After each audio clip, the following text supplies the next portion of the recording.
Well, this is awkward. Standing here in the command bridge of the Hegemony flagship Bone Crusher, watching our invasion fleet get systematically dismantled by, what exactly? Hairless apes with primitive projectile weapons. My name is Cormac Voss, Senior Battle Analyst for the Galactic Hegemony, and I have spent the last 40 cycles studying every known combat species in this arm of the galaxy. The Theraxians with their acid-spitting mandibles, the crystalline Zephyrites, who could shatter bones with subsonic screams, even the dreaded Void Hunters, those shadow-wreathed nightmares that consumed entire star systems. None of them prepared me for humans. Sir, Tactical Officer Blex 9's voice cracked through the bridge speakers. We have lost another cruiser. The humans they are doing something impossible.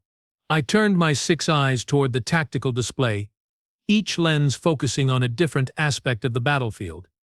What I saw defied every principle of warfare I'd ever learned. 3 days ago, this should have been simple. The third planet of Sol System harbored a primitive species that had barely achieved faster-than-light travel.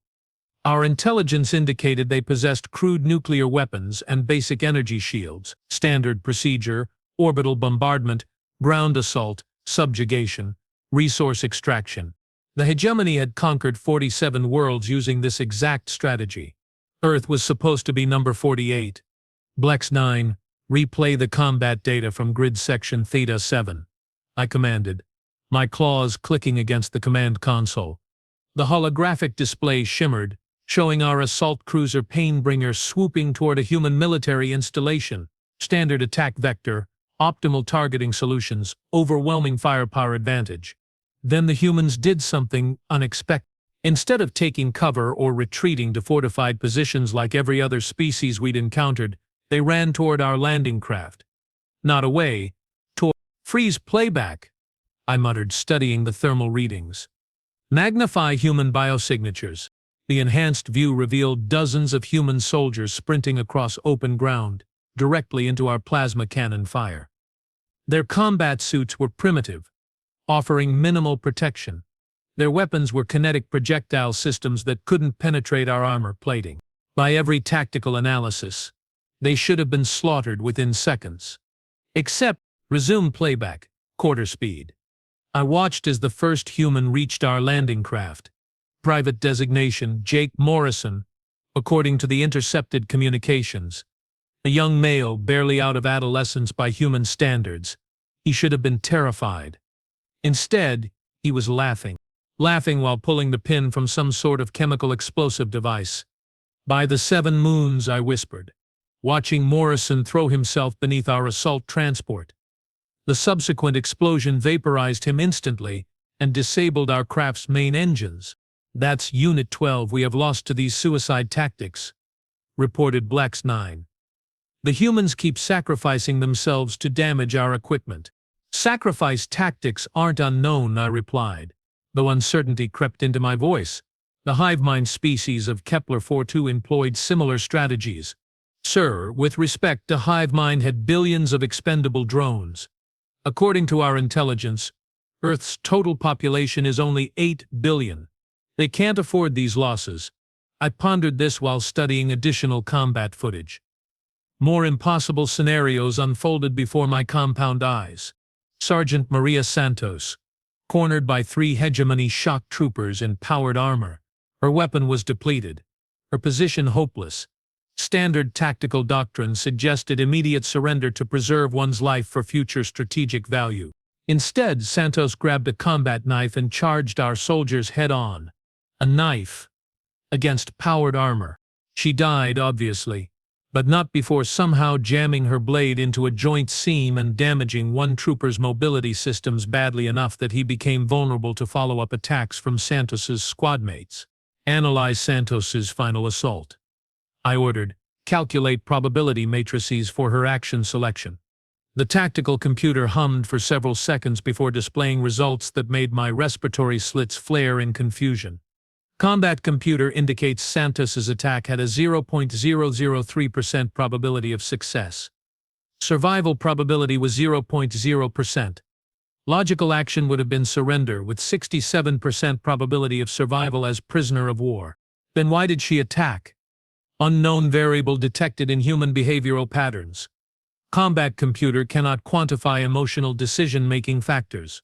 Emotional decision-making, as if warfare could be conducted based on feelings rather than logical tactical assessment. I was beginning to understand why our intelligence reports had been so inadequate. Sir, Communications Officer Threx Beta interrupted my analysis. Intercepting human military transmissions from Sector 4.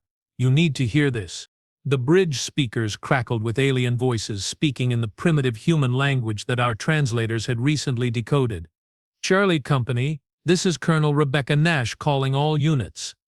We have got hegemony armor approaching from the northwest, ETA 15 minutes. Copy that, Colonel. Bravo Company is already in position. Should we begin evacuation procedures? A pause. Then human laughter echoed through our bridge speakers. Negative on evacuation. Bravo. We are not running from these ugly bastards. I want every soldier locked and loaded for a party these aliens will never forget. Ma'am, intelligence reports indicate hegemony ground forces outnumber us 40-1. Shouldn't we at least consider tactical withdrawal? Son, let me explain something about human tactical doctrine. When someone invades your home, burns your cities, and threatens your family, you don't calculate odds. You calculate how many of the bastards you can drag to hell with you. I felt my neck ridges stiffen in alarm. These creatures weren't conducting warfare, they were conducting some sort of ritualized death-seeking behavior. Threx Beta, continue monitoring their communications. I need to understand their strategic objectives. Minutes ticked by as human forces prepared for our ground assault. Their radio chatter revealed no strategic planning, no logistics coordination, no rational tactical preparation. Instead, I heard this. Hey Rodriguez, remember that time in basic training when Drill Sergeant Kane made us run 20 miles in full gear? Yeah. Why? Well, today we get to find out if all that training was worth anything. Last one to kill an alien buys drinks when we get home. You are on, Marcus, but I'm already ahead by 2. They were keeping score of enemy kills, like some sort of recreational activity. Sir, Lax 9 reported.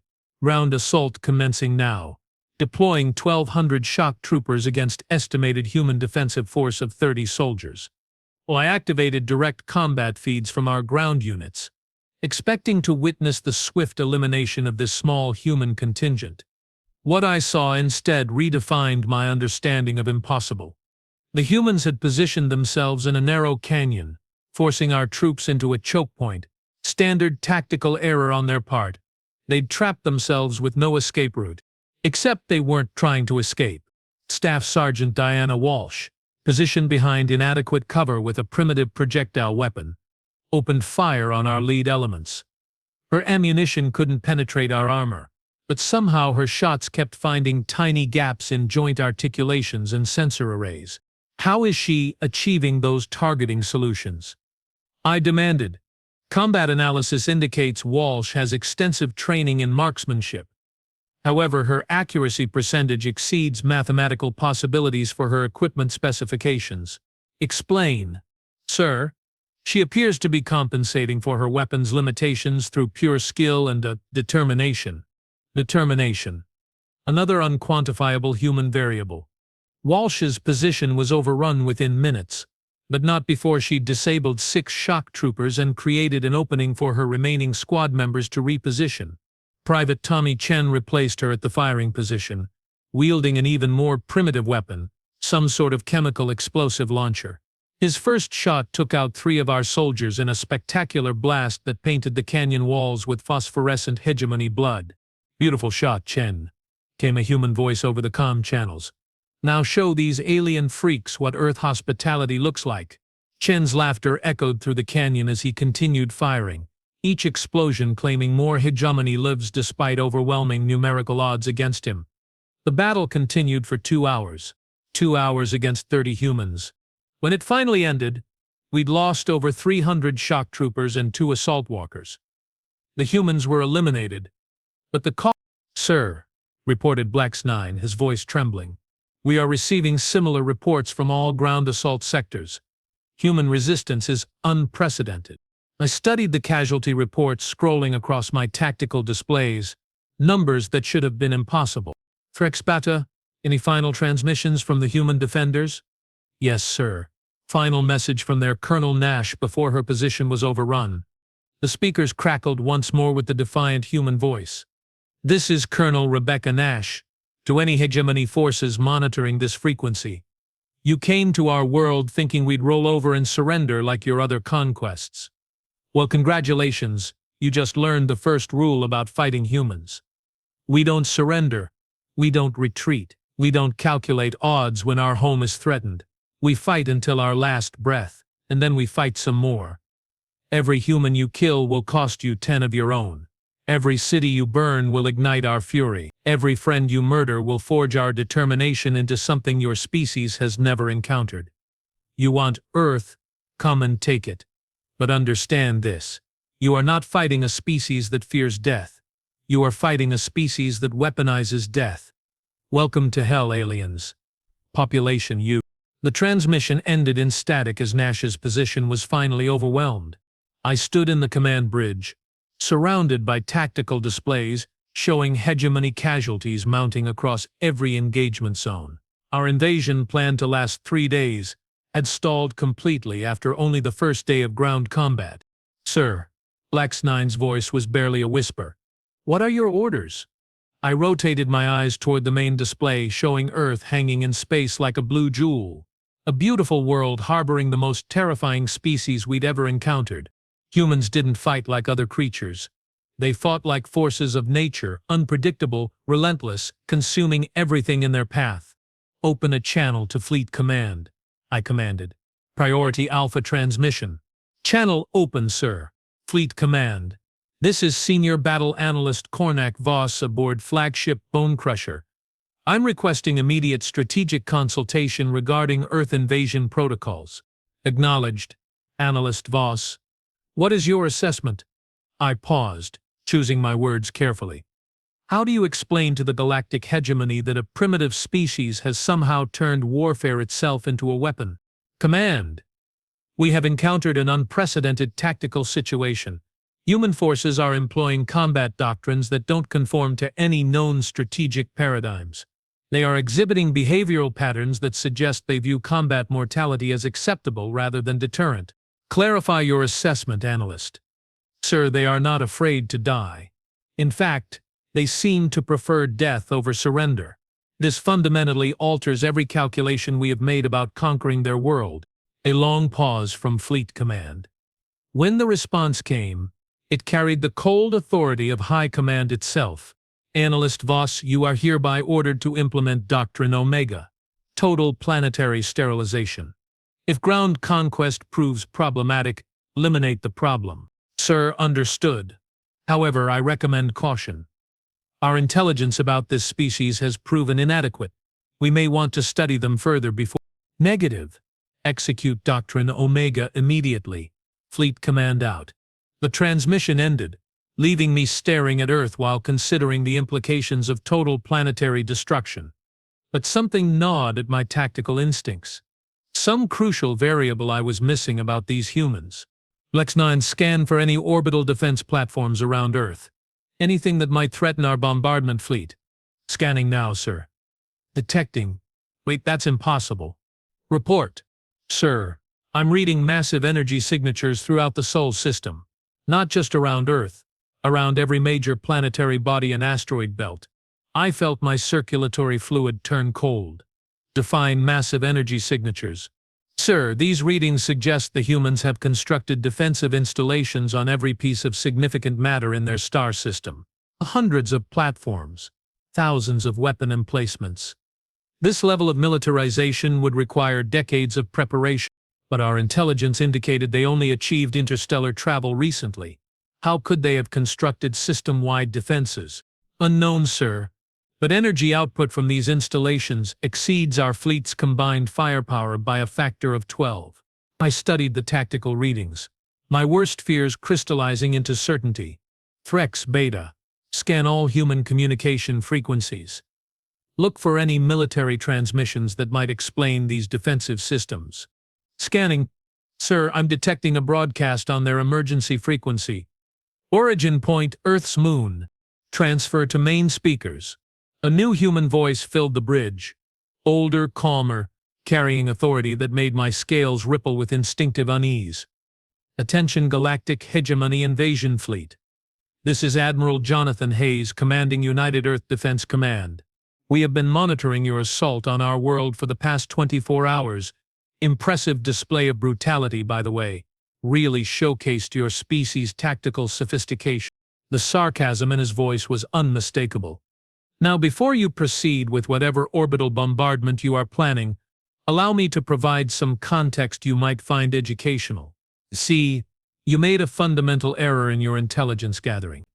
You assumed we were a primitive, isolated species that stumbled onto faster-than-light travel by accident.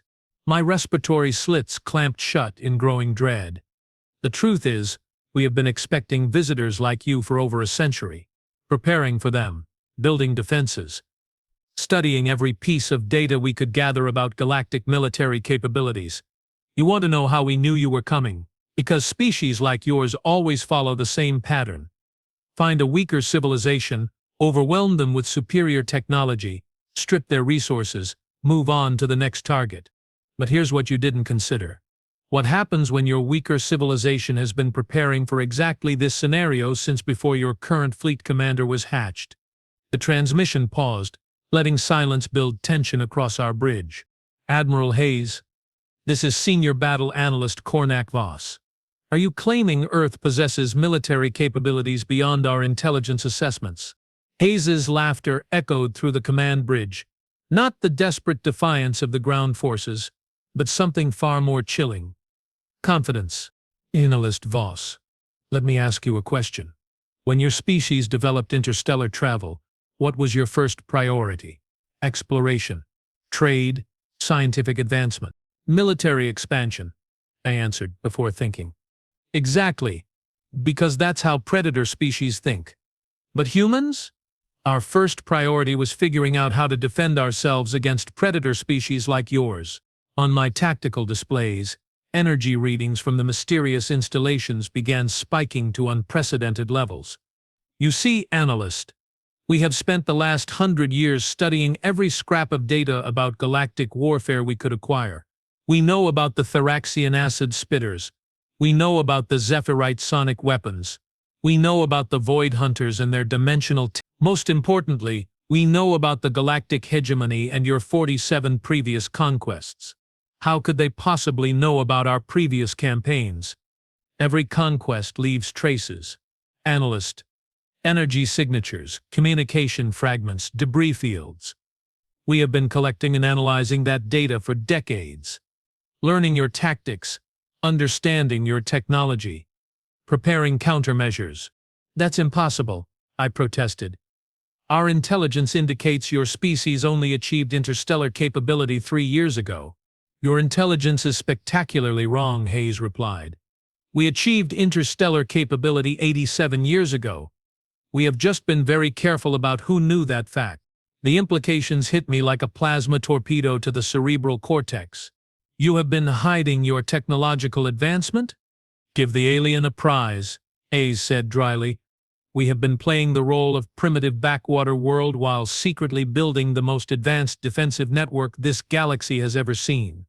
Every asteroid mining operation was really a weapon platform. Every communications satellite was actually a sensor array. Every space station was a fortress designed to kill ships exactly like yours. That level of deception would require coordination across your entire species. Now you are beginning to understand what makes humans different.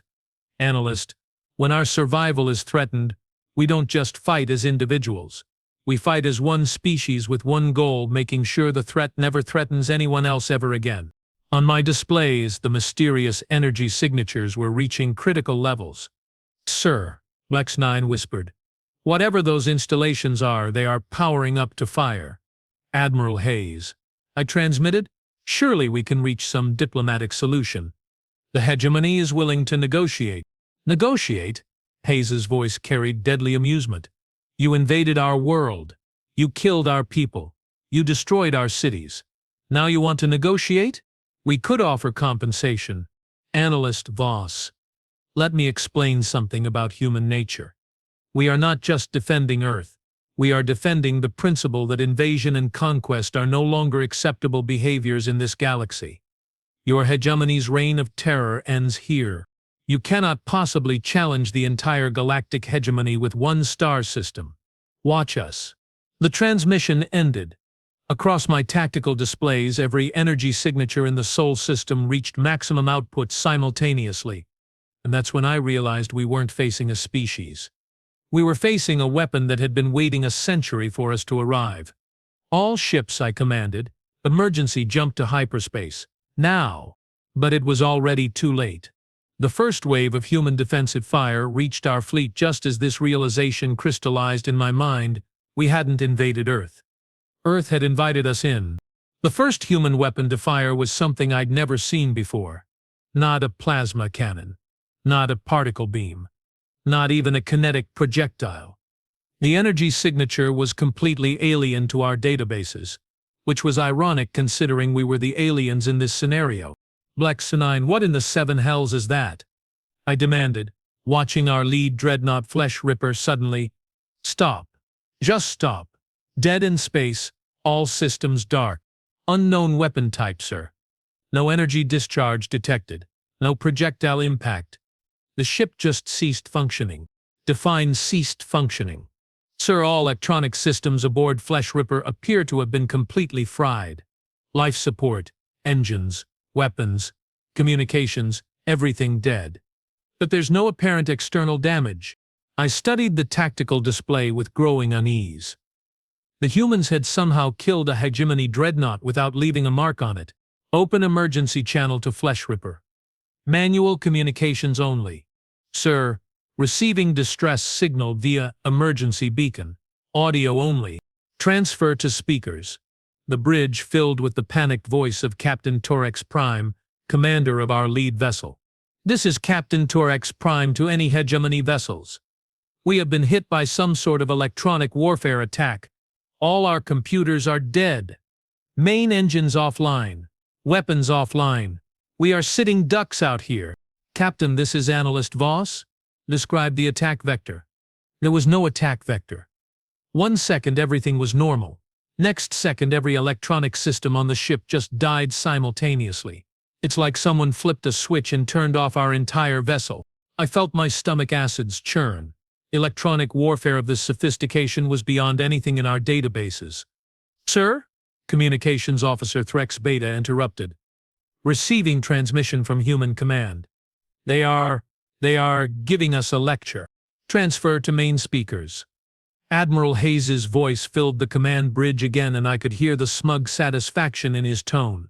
Greetings again, Analyst Voss. I trust you are enjoying our demonstration of human electromagnetic pulse technology. We call that particular weapon the Lights Out system. Took us 40 years to perfect it. That level of focused electromagnetic interference is theoretically impossible. I protested. Theoretical limitations are interesting things, Analyst. They only exist until someone figures out how to break them. See, while your species was busy conquering primitive worlds, humans were busy doing something you apparently never considered: actual scientific research. Another energy spike appeared on my sensors, and a second hegemony cruiser went dark. The beautiful thing about electromagnetic pulse weapons, Hayes continued conversationally, is that they don't destroy your ships. They just turn them into very expensive metal coffins floating in space. Your crews are still alive in there, by the way. They will stay alive until their life support reserves run out in approximately 6 hours. Unless, of course, you'd like to discuss surrender terms. The Galactic Hegemony does not surrender to primitive species. Primitive? Hayes laughed. Analyst, let me share some technical specifications with you. Our EMP weapons operate at frequency ranges your species hasn't even discovered yet. Our targeting systems use quantum entanglement for instantaneous fire control. Our power sources are fusion reactors that make your plasma cores look like campfires. Impossible. Your intelligence is garbage, Hayes interrupted. You know what your intelligence missed? The fact that humans have been reverse engineering wreckage from your previous conquests for 8 decades, every ship you have ever lost, every weapon fragment that drifted into space, Every piece of debris from your 47 successful invasions, we found it. We studied it, we built something better. The tactical situation was deteriorating rapidly.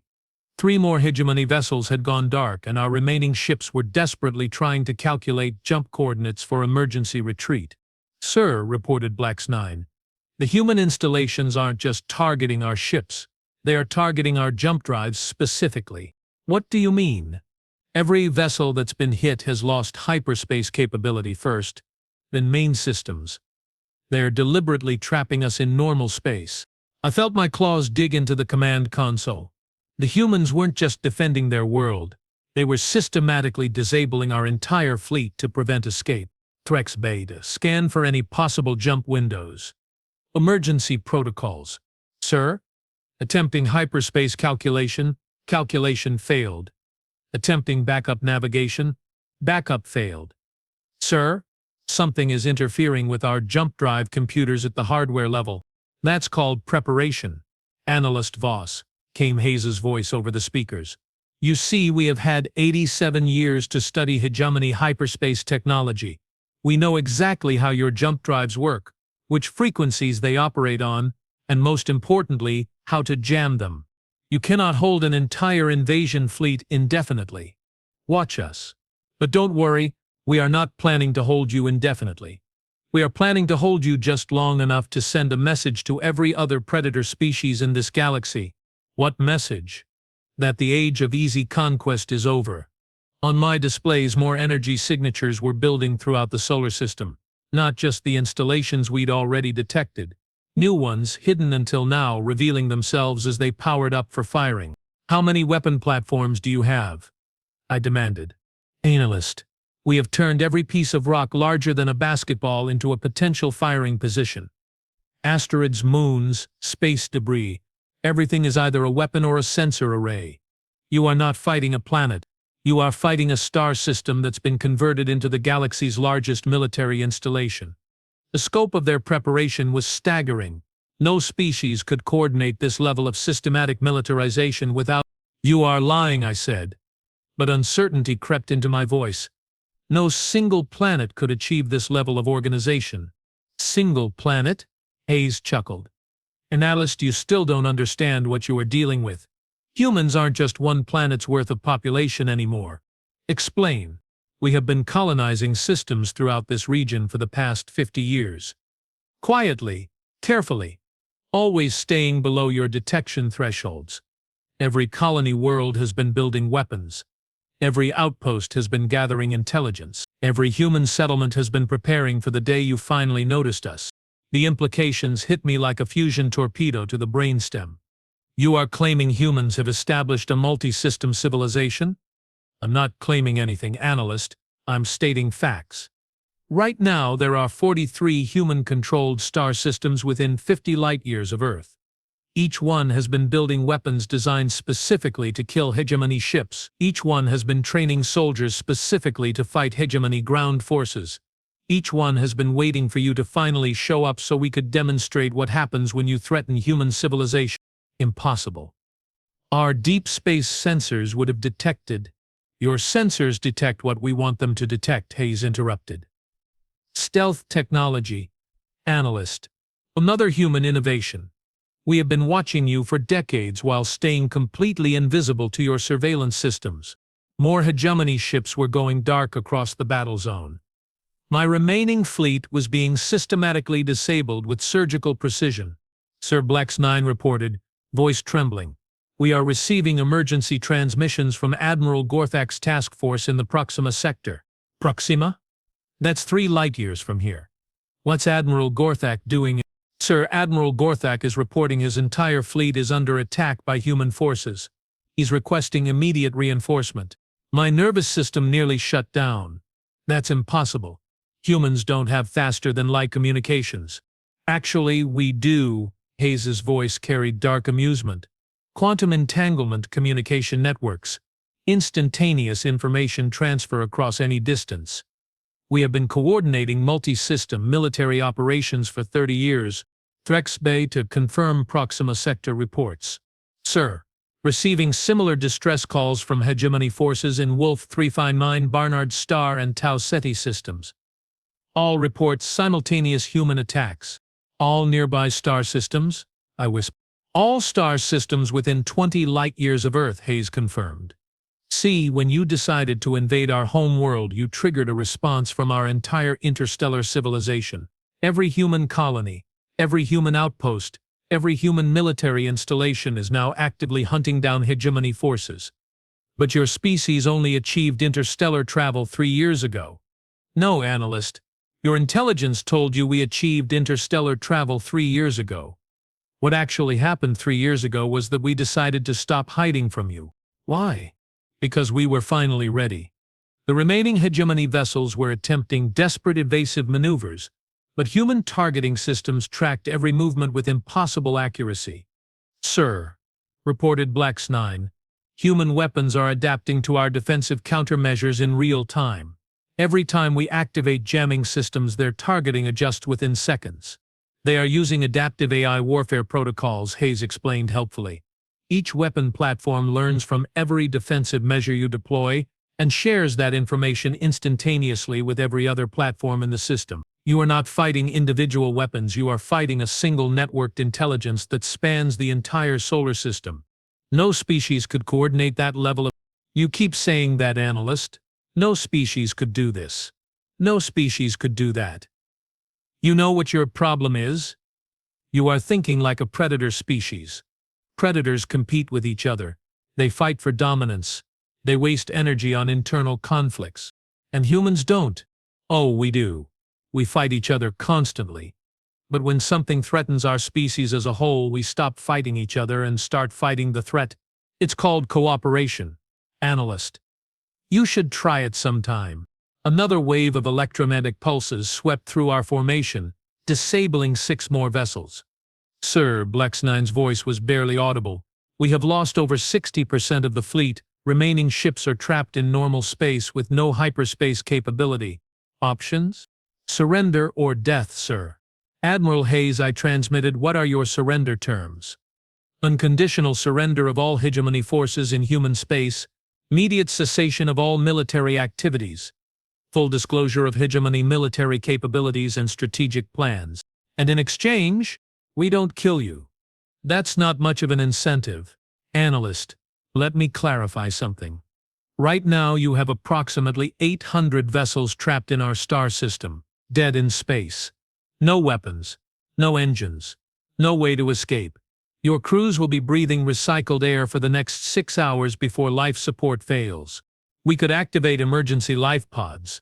And go where? You are in the middle of interstellar space with no faster-than-light capability. Even if your life pods could sustain you for weeks, the nearest hegemony base is 40 light-years away. He was right. We were completely trapped. However, Hayes continued, if you surrender, we will provide life support assistance and transport your crews to prisoner-of-war facilities where they will be treated according to galactic law. What guarantee do we have that you will honor such an agreement? None whatsoever. But considering your alternative is slow death by asphyxiation, I'd say those are pretty good odds. I studied the tactical displays, watching my once mighty invasion fleet reduced to floating scrap metal. The situation was hopeless. Admiral Hayes, this is Senior Battle Analyst Cornick Voss. I am prepared to discuss surrender terms on behalf of remaining hegemony forces. Outstanding. Here's how this works. All remaining ships will power down weapons and surrender control to human boarding parties. Your crews will be transferred to secure facilities for processing. Your vessels will be confiscated for study. Study? Well, yes. How do you think we learned so much about hegemony technology? We have been capturing and reverse engineering your equipment for decades. These ships will provide excellent research material for developing even better human weapons. You have been capturing our ships for decades? Analyst, where did you think all those mysterious disappearances in deep space came from? Ships that just vanished without trace. Equipment that went missing during routine operations. We have been systematically harvesting hegemony technology for scientific analysis. The scope of human deception was mind-numbing. They'd been conducting a covert intelligence operation against the entire galactic hegemony for nearly a century. "Sir," reported Thraxpeda, detecting multiple human vessels approaching our position. "They appear to be boarding craft." "Confirmed," Hayes transmitted. "Human marine units are preparing to board and secure all disabled hegemony vessels. I strongly recommend you instruct your crews to cooperate fully, and if they resist, then they die." "Analyst, let me be very clear about something. We have studied your military psychology extensively. We know hegemony soldiers are trained to fight to the death rather than surrender. We also know that training becomes irrelevant when soldiers realize their cause is hopeless. You are suggesting our troops will surrender. I'm suggesting your troops are intelligent enough to recognize reality when it's staring them in the face. The galactic hegemony's invasion of human space has failed catastrophically. Every ship in your fleet is disabled. Every crew member faces death unless they accept human assistance. Continuing resistance serves no strategic purpose." He was right again. Military discipline only functioned when soldiers believed their sacrifice served a greater tactical objective. "Admiral Hayes, I am ordering all hegemony forces to stand down and comply with human boarding procedures." "Excellent choice, Analyst. I think you are going to find human prisoner of war facilities quite comfortable. We have put considerable effort into making them escape-proof." "You have built prisoner of war facilities?" "Oh yes. We have been planning for this invasion for 87 years. Remember? We knew you'd eventually come calling, and we knew some of your people would survive the initial engagement. Proper prisoner facilities are a humanitarian necessity." "Humanitarian?" "Unlike some species I could mention, humans believe in treating prisoners with dignity and respect. Even enemy prisoners. It's called ethics." "Analyst, ethics are a luxury species, can't afford during warfare. Ethics are what separates civilization from barbarism." "Analyst, you will have plenty of time to contemplate that distinction while you are our guest." The first human boarding craft made contact with our hull, and I heard the distinctive sound of cutting torches beginning their work. "Sir," Flex 9 whispered, "what do we tell Fleet Command about this disaster?" "We tell them the truth," I replied. "The galactic hegemony just encountered a species that turned preparation into an art form." "And our strategic assessment?" "I watched human soldiers begin flooding through the breach in our hull, moving with professional precision and discipline that rivaled our own elite units. Our assessment is that the age of easy conquest is over," I said, repeating Hayes's earlier words. "Humanity has fundamentally changed the rules of galactic warfare by developing superior technology." "No," I said, watching human troops efficiently secure our command bridge, "by developing superior patience." The human sergeant leading the boarding party approached my command console, weapon ready but not threatening. "Senior Battle Analyst Kornik Voss?" the human asked in accented but functional hegemony standard. "Confirmed. I'm Sergeant Lisa Park, United Earth Marines. You are now a prisoner of war under human military custody. Please step away from all control interfaces." I complied, noting that Sergeant Park's equipment was far more advanced than anything our intelligence had indicated. Her armor incorporated technology that shouldn't have existed for another century of normal development. "Sergeant, how long has your species been developing this level of military technology?" Park's helmet retracted, revealing a young human female with dark eyes that held no hatred, only professional competence. "Long enough, alien," she replied. "Long enough?" As human forces secured our vessel, I realized we hadn't just lost a battle. We'd lost a war we never knew we were fighting. And the humans had been winning it for 87 years. The human prisoner of war facility was nothing like what I'd expected.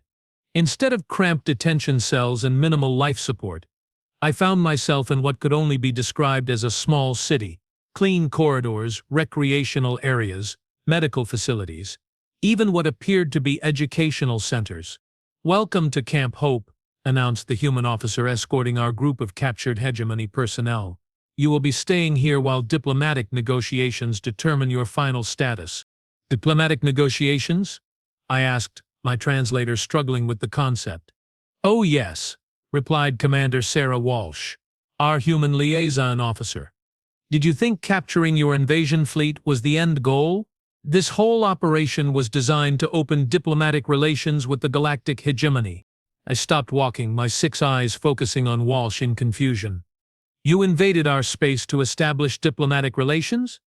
No, Analyst Voss. You invaded our space. We defended ourselves. The diplomatic opportunity is what comes next. Over the following days, I began to understand the true scope of humanity's strategic planning. This hadn't been a defensive operation at all.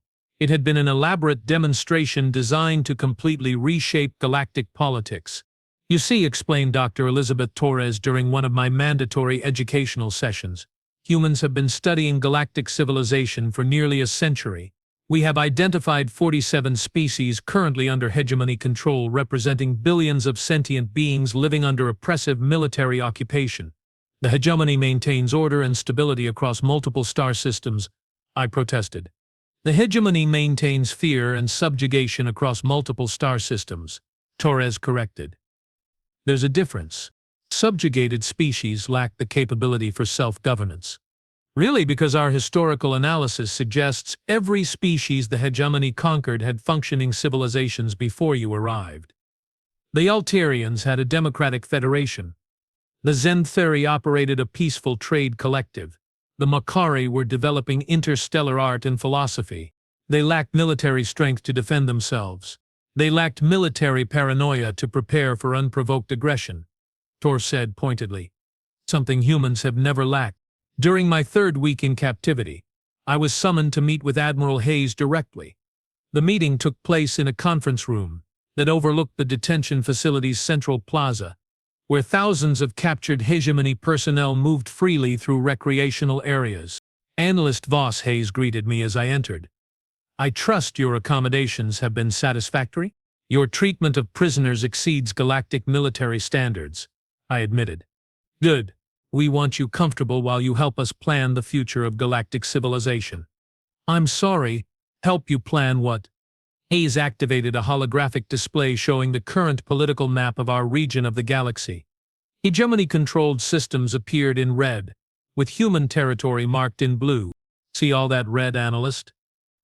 All those conquered worlds living under hegemony military occupation? We are going to change that. You cannot possibly challenge the entire galactic hegemony with one star system. Analyst, you keep making the same mistake. We are not one star system. We are 43 star systems, each one equipped with weapons designed specifically to counter hegemony tactics. But more importantly, we are not planning to challenge the hegemony through conquest. Then how? Liberation. He's manipulated the display, highlighting various hegemony-controlled worlds. For the past 50 years, human intelligence operatives have been establishing contact with resistance movements on occupied worlds, providing technical assistance, sharing tactical knowledge, building networks of communication and coordination. That's impossible. Hegemony security would have detected. Hegemony security detected what we wanted them to detect. Hayes interrupted. Random equipment failures, communication glitches, supply chain disruptions. Nothing that looked like organized resistance. You have been sabotaging hegemony operations for 50 years? We have been helping occupied species sabotage hegemony operations for 50 years. There's a difference. The implications were staggering. If humans had been coordinating resistance activities across dozens of worlds for decades, show me the real map, I demanded. Hayes smiled and expanded the display. The new image revealed a galaxy where nearly every hegemony-controlled system showed indicators of active resistance movements. Analyst, meet the United Liberation Front. 47 species working together to end hegemony occupation. Each one trained by human advisors.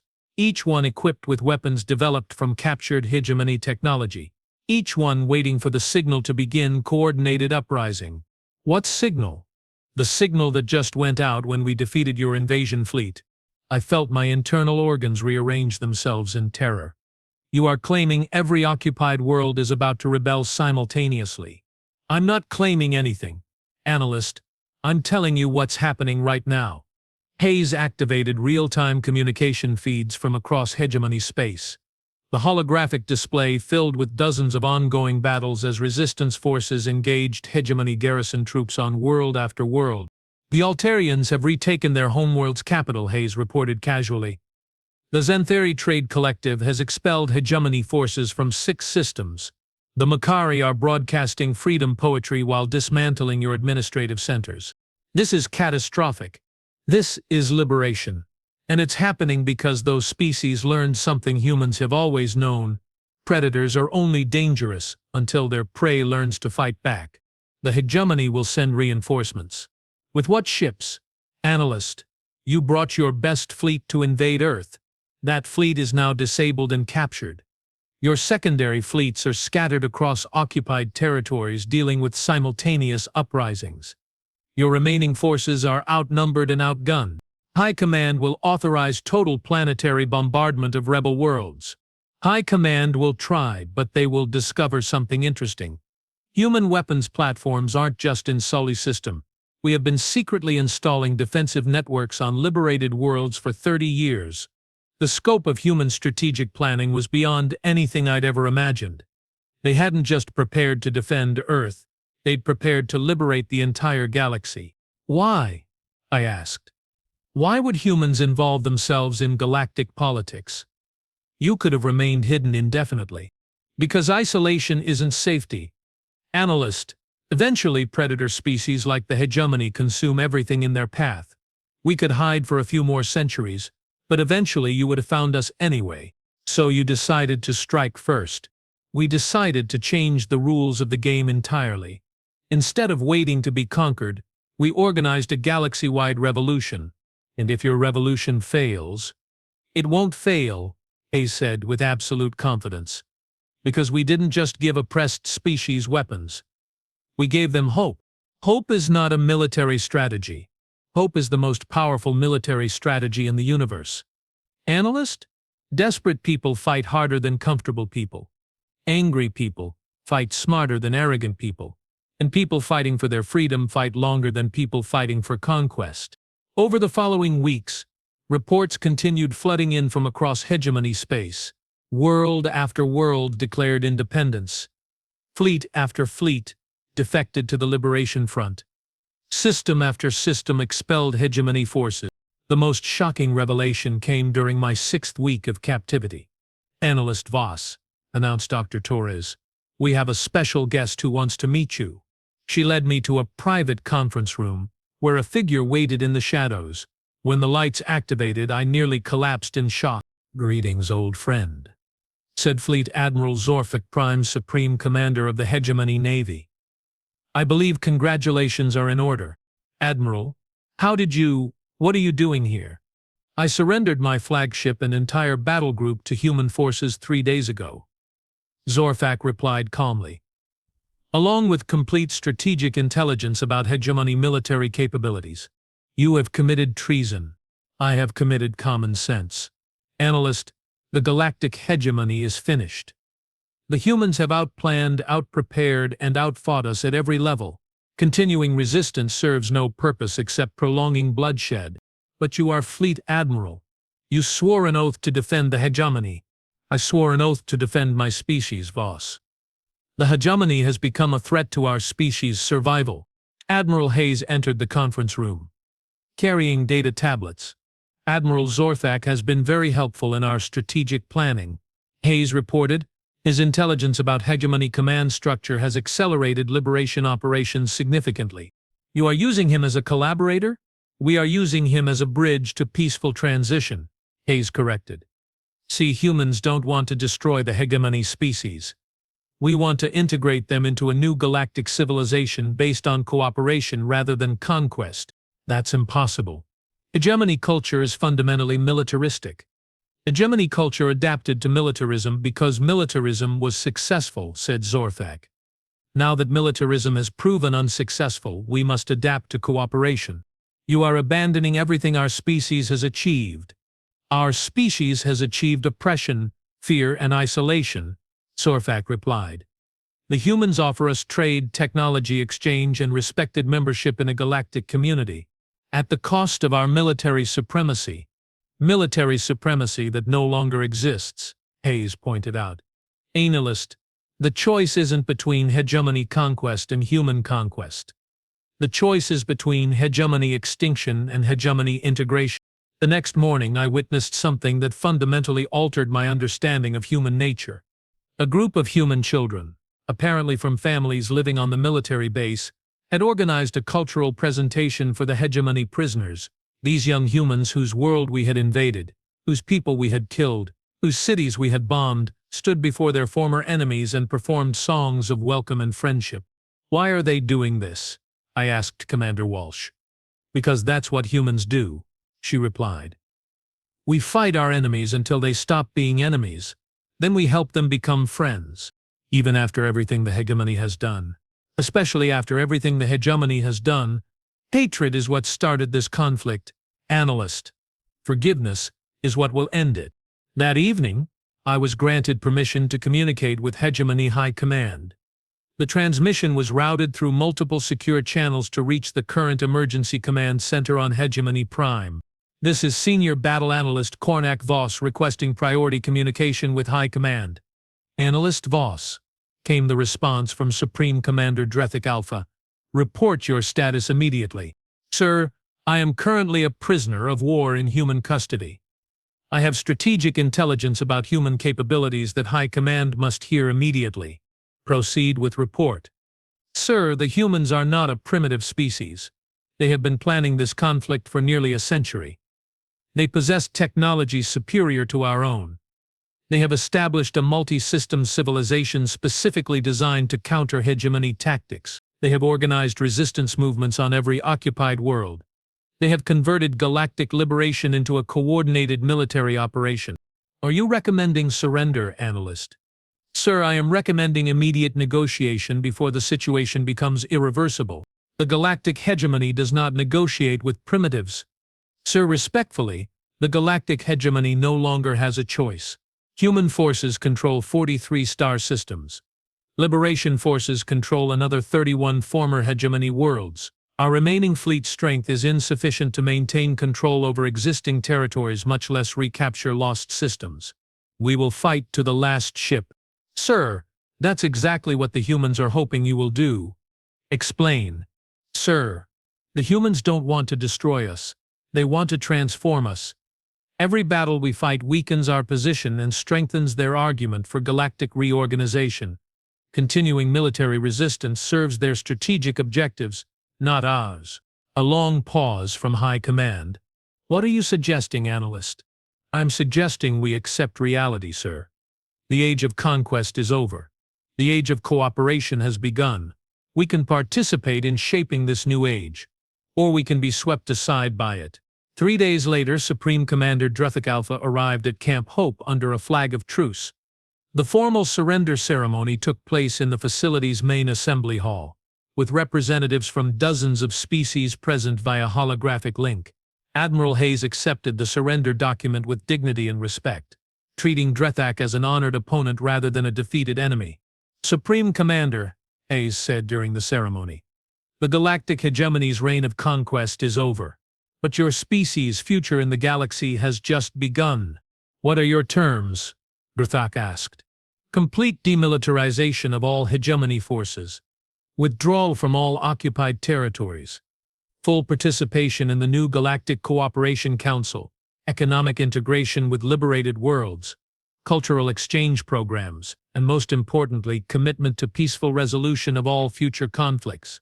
And if we refuse, then you will discover what happens when 43 human allied systems and 67 liberated worlds decide you are a continuing threat to galactic peace. Drethak studied the terms carefully before signing. Admiral Hayes, I have one question. Yes? How long have you been planning this moment? Hayes smiled. Since the day humans first detected signals from hegemony space and realized we weren't alone in the universe. 112 years, I whispered, understanding finally dawning. 112 years, Hayes confirmed. The longest strategic operation in galactic history. 6 months later, I found myself serving as a cultural liaison officer in the new Galactic Cooperation Council. My role involved helping former hegemony species adapt to cooperative rather than competitive interstellar relations. It was surprisingly satisfying work. Analyst Voss called Dr. Torres from across the council chambers. The Altarian delegation is requesting your expertise on military transition protocols. On my way, Doctor. As I walked through halls filled with representatives from dozens of species working together rather than fighting each other, I reflected on the revolution humans had accomplished. They hadn't just defeated the Galactic Hegemony. They'd defeated the entire concept of galactic conquest. They'd proven that cooperation was more powerful than competition, that patience was more effective than aggression, that building something together was more satisfying than tearing something apart. Most importantly, they demonstrated that the future belonged to species capable of transformation rather than species committed to domination. The humans had changed everything. And somehow, impossibly, they'd made everything better. Standing at the observation deck overlooking the council chambers, I watched former enemies working together to build a galactic civilization based on mutual respect rather than mutual fear. The Bipeds had won. Not through superior firepower or advanced technology, though they possessed both. They'd won through superior vision, the ability to imagine a galaxy where every species could thrive. And then they'd spent over a century making that vision reality. It was, I realized, the most human thing imaginable, taking an impossible dream and making it inevitable through sheer stubborn determination. The age of conquest was over. The age of cooperation had begun. And it all started because one species refused to accept that might makes right. The humans had taught the galaxy a new lesson: hope makes right. Everything else was just details.